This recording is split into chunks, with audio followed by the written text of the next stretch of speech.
Hey folks, I'm Hilton with Government Technology, and our latest episode of GovTech Innovators delves into the world of online education and how it affects government workers and training. Our latest GovTech Innovator is Deanna Grady, a sales manager for lynda.com, a training website with all kinds of online video courses to improve your skills in many areas. There's web design, there's programming, there's Microsoft Office, and a lot more than that. I wanted to talk to a member of the online education industry to find out how it can help government. I spoke to Deanna on Google Hangout to find out.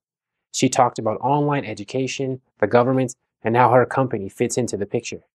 There's all kinds of government employees. There could be government employees who do something completely different from another government employee. We find that they use this for varying reasons. And like you said, it really depends on where they're at and what their responsibilities are. So we help to bridge skills gaps. We help to increase productivity. A lot of folks like to access this, especially new managers, for leadership fundamentals courses or best practices or time management or hiring their new team.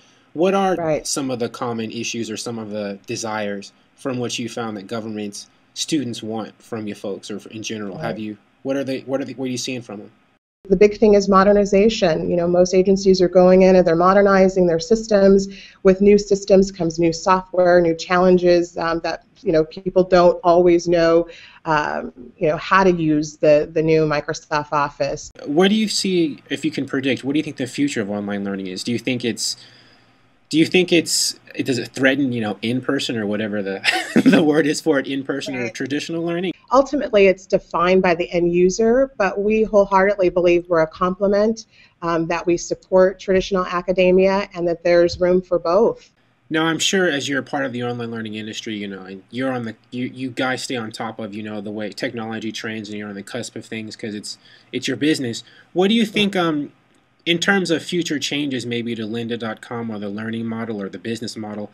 You're an online learning outfit. So do you think with all this stuff going on with, augmented reality or that kind of stuff, might you guys, and maybe I'm getting too far out there, looking too far ahead in the future, or maybe it's too bizarre, but are you guys looking at ways that you might incorporate some things like that into the way that you learn?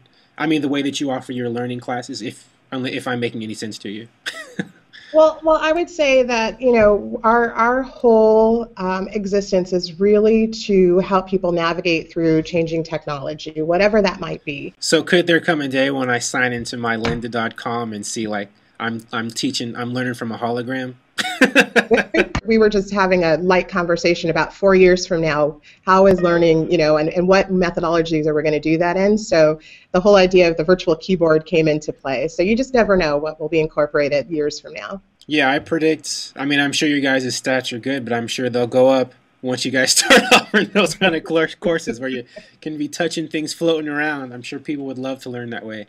Visit govtech.com next month to check out the next episode of GovTech Innovators.